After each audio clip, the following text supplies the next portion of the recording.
Добрый день, друзья! Сегодня продолжаю отвечать на ваши вопросы. Хочу выразить благодарность спонсорам моего канала. Без вашей поддержки этих роликов могло бы и не быть. Если кто-то хочет еще оказать спонсорскую помощь, нажмите специальную кнопочку под видео. И вопрос от одного из спонсоров, Ольга Трубникова. У меня орхидея с цветоносом из точки роста уже отцвела, всего 3 листика. Сейчас растит 4 детки, но это же здорово. 2 побольше, прикорневые, и 1 маленькая из точки роста. И еще между листиками пробивается. Я их пересадила в керамзит, двойной горшок. Как теперь ее поливать, наверное, имеется в виду маму, для того, чтобы не повредить деток. Оля, мы в поливе ничего не меняем. И можно удобрять орхидею. И детки начнут растить корешки значительно быстрее. Поэтому точно такой же полив и точно такой же уход, как за всеми остальными орхидеями. Елена Прекрасная тоже является спонсором нашего канала. Напоминает мне, что я обещала рассказать, почему при поливе корни долго не зеленеют. И у орхидеи корешок был сломан, но начал расти снова. И вот до этого перешейка корешок зеленеет, а дальше нет. А другой растущий не зеленеет вообще. Но вот про другой растущий, наверное, не расскажу, потому что мне непонятно, он воздушный или не воздушный. А то, что касается вот этих полусломанных корешков, как бы мне вам показать, где у меня сломанные корешки есть. Давайте буду не слом показывать, а вот такой корень. Но это практически одно и то же, но с маленькой небольшой разницей. Вот если бы в этом месте был слом корня, даже вот увидела, вот слом корня. Но это не слом корня, это слом веломена. Поэтому до слома корешок, если он опущен в воду, он будет зеленеть, а здесь нет соприкосновения, здесь веломен сломан. Дальше веломен не будет продвигать воду, то есть он не будет напитываться, потому что есть слом. Если вы польете этот корень, он тоже будет зеленый. Дальше слома вода не будет набираться. Но так как сам корень, мы его называем тяжем, мы его называем центральным цилиндром, мы его называем, ну, в общем, много у него вот этого внутреннего корня названия, этого тоненького-тоненького корешка. Этот слом ничему не мешает. И если здесь напитывается влага, веломен набирает влагу, то он все равно передает ее корню. Так что не бойтесь этих сломов. Даже после слома корень все равно растет.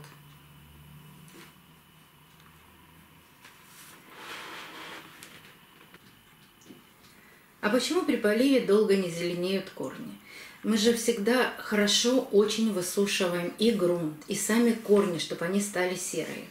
Если у вас находятся орхидеи в керамзите, мы всегда говорим, что поливать надо 20-15, максимум полчаса. Но это чаще относится к органическим грунтам, к коре, потому что кора очень много набирает в себя воды. А керамзит, он не набирает в себя воду. Вот когда орхидеи в керамзите, мы чаще всего ждем, чтобы корни напитались водой. Возьмите одну орхидею свою, которая у вас находится в керамзите. Налейте в нее как положено, когда вы поливаете, как положено и сколько положено для вас воды. И последите.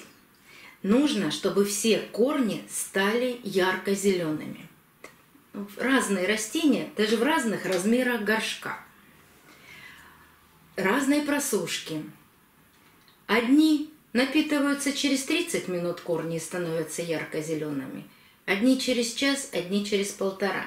Я никогда не наливаю воду в горшок так, чтобы шея была вся мокрая. То есть вот до верха я никогда воду не наливаю. Это обязательно. Ну, вот в таких горшках я наливаю вот столечко воды, в этих горшках еще поменьше. Я слежу, чтобы шея осталась в сухом состоянии. И наблюдаю за цветком. Как только корни позеленели, а бывает действительно, бывает и 1,5 часа.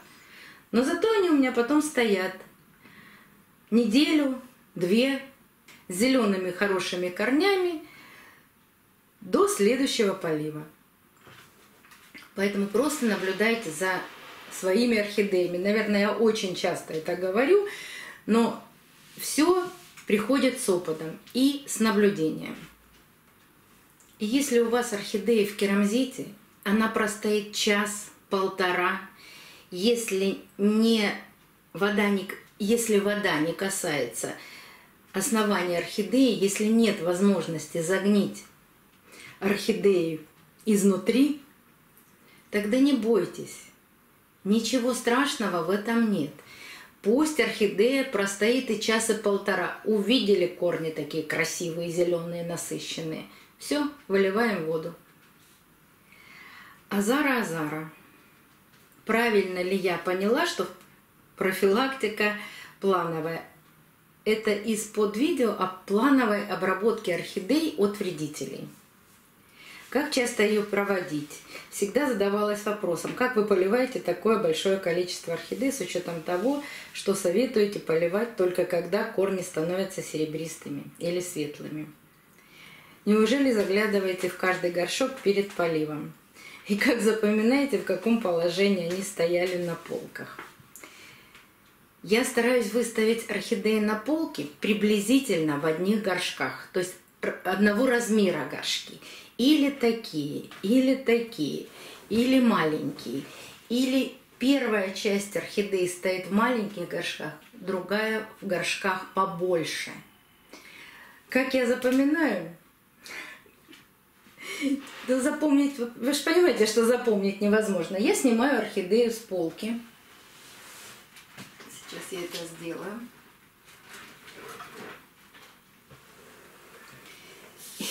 И, например, вот отсюда у меня идет начало орхидей. Вот так она у меня стояла на полке. Снимая следующую, я ставлю сюда, следующую, дальше. И я понимаю, что вот эту орхидею мне надо поставить опять на то же самое место. Но когда я и ставлю на место, да не так все расположены листиками, что и другое положение не получится, тогда они все не поместятся. Поэтому они все время становятся в одно и то же положение. А так как я их выставляю в ряд по очереди, по этой же очереди я их и возвращаю на полки.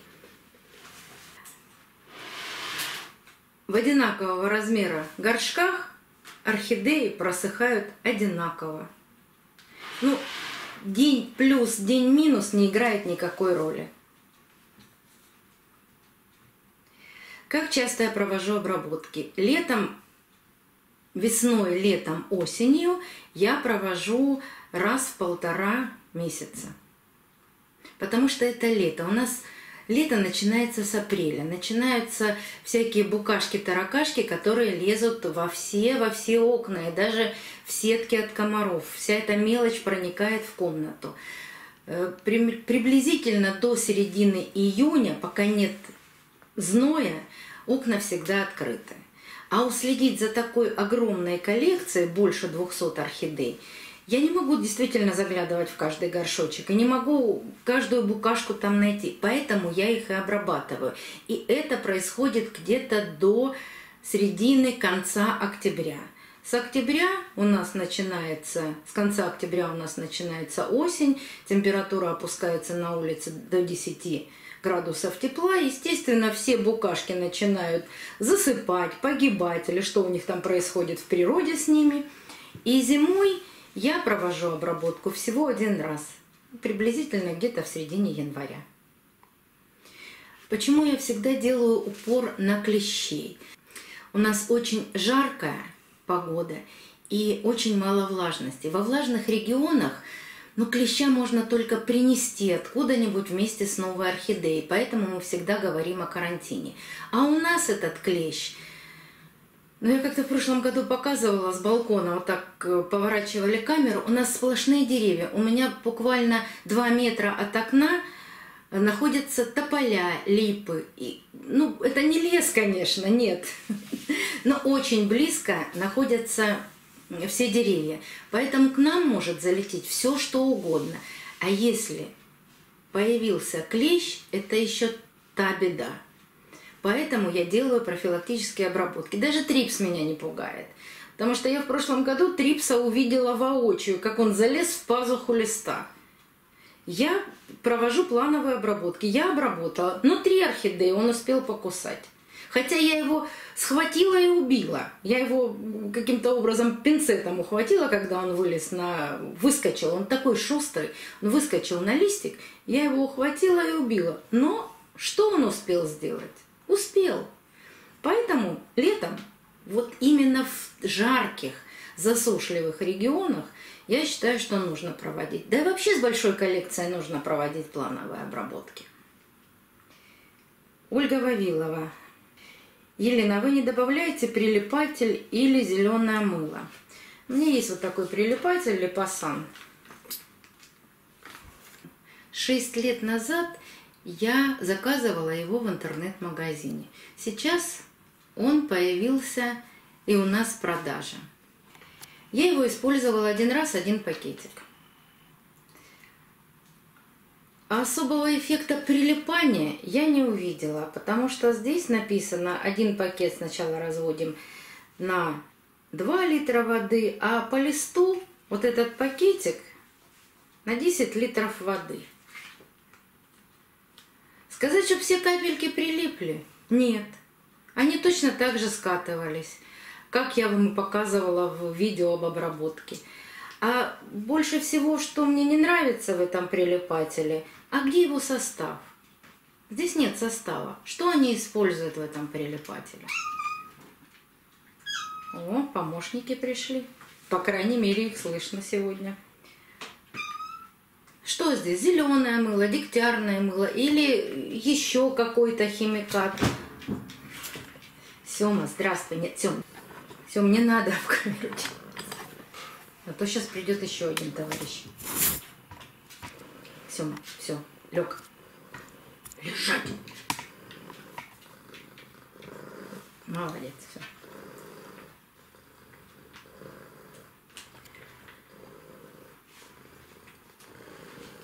Я не увидела никакого эффекта от этого прилипателя. Как скатывались капельки, так и скатывались.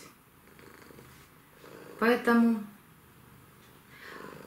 не вижу смысла его добавлять. Ну, как всегда, лишняя трата денег.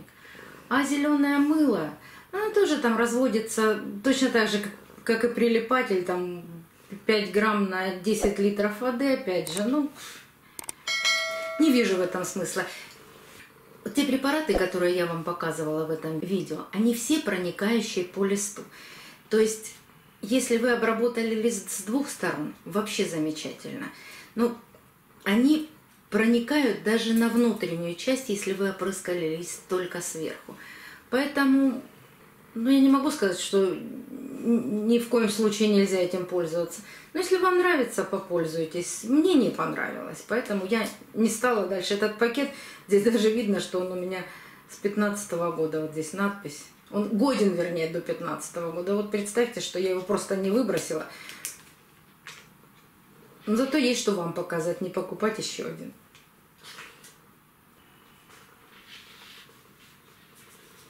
Ирина Лебедева. Можно ли эти препараты при опрыскивании еще добавлять в воду для того, чтобы и корни напитались, и прошло по всем клеточкам растения? Ну, не рекомендует производитель корни замачивать в этих растворах. Ну, зачем лишний раз напрягать корни, когда эти растворы хорошо от клеща, от трипса работают по листу? Я не считаю нужным добавлять их еще. Будет ли это эффективно, не знаю, потому что никогда не пробовала так делать. Нет такого препарата, который бы абсолютно действовал на все стадии клеща, от личинки до взрослого клеща. А зачем нам нужно вот это проникание через корни? Ну, на личинки, вернее, не на личинки, на яйца. Вот чаще всего ни один из препаратов не действует на яйца. Почему мы делаем несколько обработок? Вот когда увидели клеща, мы обязательно делаем несколько обработок. Потому что должны из яиц вылупиться личинки. А на личинки вот это все действует. Но так как я делаю профилактические обработки, я не делаю их там, через 7 дней, как положено. Если увидели клеща, это плановая обработка, не профилактическая, это уже лечение. А такая профилактическая, это как бы чего не вышло, на всякий случай. Поэтому замачивать корни я не буду этого делать, ну, не делаю и не буду этого делать. Венерди. Возник вопрос. Если так трудно размножить орхидею, из 10 проклюнувшихся деток всего получается там 1%, ничтожно этот мал процент. Я считаю, что когда срезают цветоносы и ставят на наращивание деток, это, знаете, из серии растения забавы. Действительно, это очень мало что получается. Это как вырастить, купить морковку, отрезать у нее зеленую часть, посадить в землю и вырастить из нее морковку. Это забава. Очень редко. У меня никогда не получались такие детки. Вот они дорастут, а потом корней не дают или моментально сгнивают. Они очень плохо приживаются. Вот у меня в этом году орхидеи дают деток вместе с мамой. То есть где-то прикорневая детка, где-то между листиков появилась детка. Очень жаркая температура. Поэтому расти решили не цветоносы в это время, а растить решили деток. Вот чем теплее, тем больше на растениях появляется деток. Чем прохладнее, тем цветоносов больше из цветовых почек появляется. А они более жизнеспособные. Ну, кому интересно, те пробуют это сделать. У кого-то действительно получается. Из 100% один, если получится, то хорошо. Но всегда интересно понаблюдать за этими цветоносами. Вот те цветоносы, которые я поставила, наверное, месяца 2 назад, у меня вообще там ничего не происходит. Вот стоят как вкопанные. Я их поставила в теплое место. Ничего не происходит. Но у вас всего 3 орхидеи. Вы молодой орхоман, может быть, и не станете, может быть, вам и неинтересно будет наблюдать за этими растениями. Но я очень рада, что у вас все 3 орхидеи живы. А может быть, вас это затянет. Все может быть. И еще вы спрашиваете, как же тогда орхидеи продают миллионами по всему миру? Есть очень большой производитель Mickey Orchids. Вы когда-нибудь видели семена орхидеи? Бывают коробочки, бывают стрючки. Вот то, что мы называем ванильный стрючок и используем в кондитерском производстве, это семена орхидеи. Вот в этом стрючке много тысяч маленьких семян. И вот такие производители, как Mickey Orchids, умеют из этих семян вырастить, с наименьшими потерями большое количество крохотных орхидей. Что такое фласка? Они даже продают эти фласки. Это такая, или бутылка, или какая-то емкость. Это уже пророщенные маленькие орхидейки. Как вам сказать, там орхидейки бывают от 3 сантиметров до 5 сантиметров. Там их может быть 10, 20, 30 штук. У нас девочки заказывали такие фласки, потом рассаживали. Но в наших условиях заказать такую фласку, рассадить и вырастить эти орхидеи сложно. А вот производители умеют это делать с наименьшими потерями. Поэтому так много орхидей. Вот представьте, сколько их можно вырастить. А когда мы покупаем вот этих малышей, 1,7, 2,5, вот это именно выращенные из фласки, из семян орхидей, вот эти маленькие орхидейки, которые мы потом стараемся, пытаемся дорастить. Вот один из ярких представителей таких орхидей. который я покупала 2 года назад в размере 1,7. Вот я пытаюсь его дорастить до взрослой орхидеи. Но процесс очень длительный, потому что я не применяю гормонов. И сколько орхидей рассылается и покупается, и выращивается во всем мире, очень много. Просто кто-то это делает в больших масштабах на огромном производстве. Зима. Сделайте отдельный ролик по теме цветоноса. Зима. У меня есть отдельный ролик про цветоносы. Обязательно оставлю ссылочку в правом верхнем углу экрана и под видео. Уйма вопросов. После покупки прошел месяц, цветы начинают засыхать. Что делать с цветоносами, не понимаю совершенно. Я обрезаю цветоносы до первой живой почки.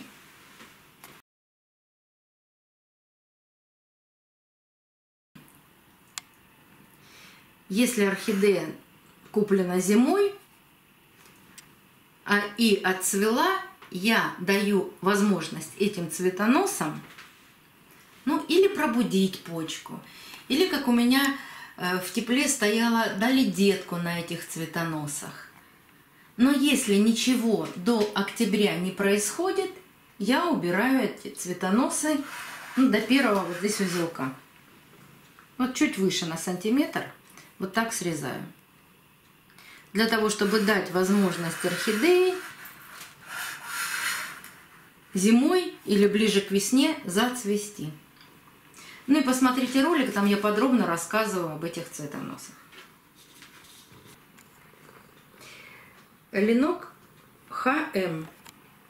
У меня кот в размере 2,5. Растит корни вокруг горшка на поверхности. Как заставить его растить корни внутрь горшка? И как оставить его во время отпуска на мокрых пятках? Корней внизу нет, и без воды сразу листики, как у спаниеля. Что делать? Не надо никак заставлять орхидею растить корни так, как вам нравится. И у меня вот такие малыши растят корни так, как они хотят. Хотят в горшок, хотят из горшка. Вот это молодая орхидея. А вот последняя моя реанимашка, которая стояла в воде, давно пересажена.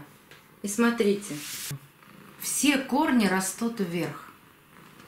Ну как вот я должна взять, ломать этих корней, пытаться их поместить в горшок? Но не получится у меня это. А внутри горшка тоже нет корней. Я в этом случае наливаю ей, этой орхидее, немного воды, чтобы влага, испаряющаяся, проходила по горшку. Но так как я из вопроса не понимаю, в чем у вас растет еще кот, в мху, в коре, в керамзите, как оставить на мокрых пятках или нет, дать совет вам не могу, но мы же с вами знаем, что мокрые пятки мы используем только когда не органический грунт. Если органический грунт, мокрые пятки применять к орхидеям нельзя, потому что просто сгниет. Если вы уезжаете на неделю, да не случится ничего страшного с вашим котом. Вот у меня живет кот, которому я не делаю никаких поблажек и не уделяю особого внимания. Жесткие листья, никаких мокрых пяток у него нет. Поливаю точно так же, как все свои орхидеи. Высох, полил. Я даже голову с ним себе не заморачиваю. Как все, абсолютно как все. Единственная разница, что я покупала взрослого кота.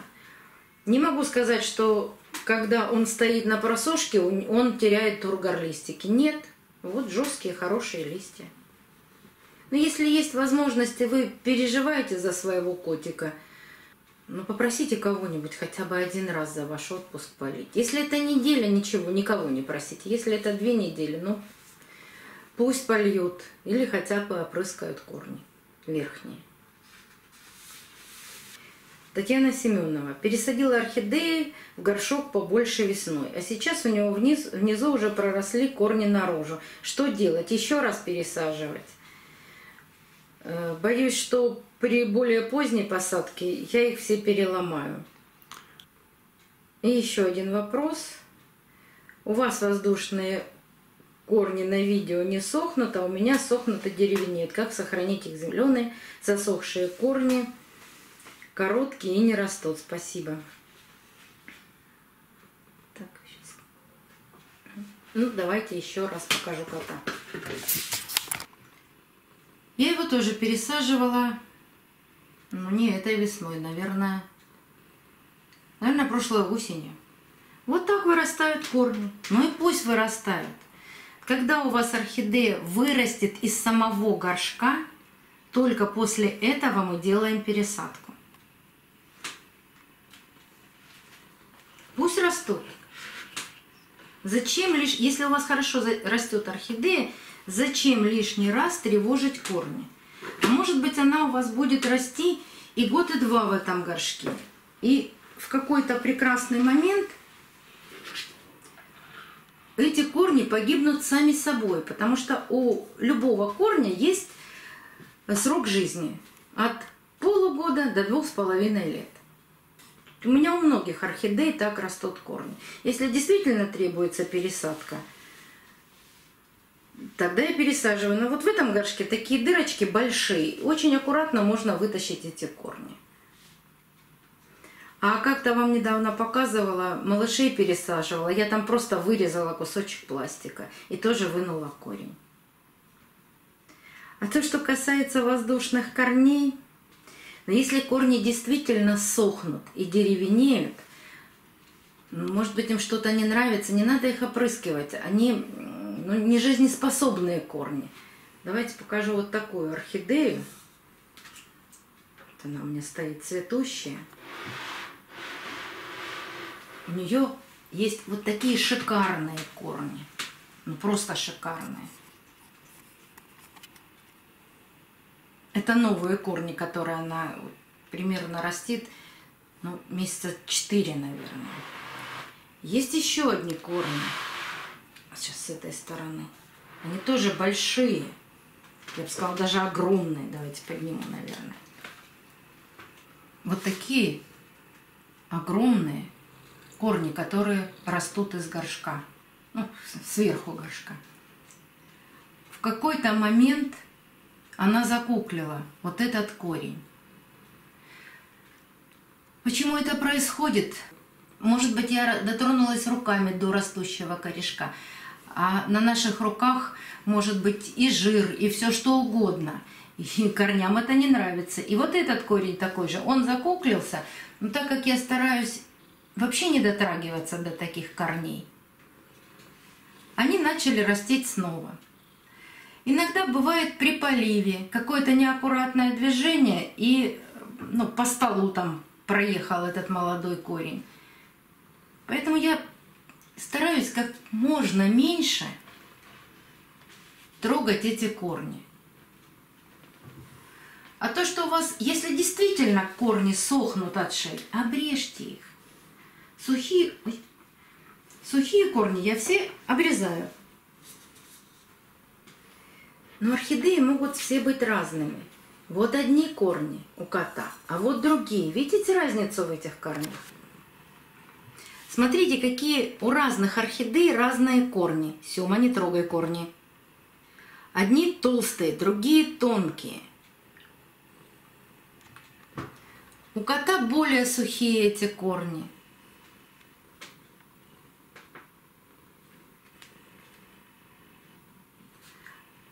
А здесь более, я бы сказала, такие, как напитанные влагой.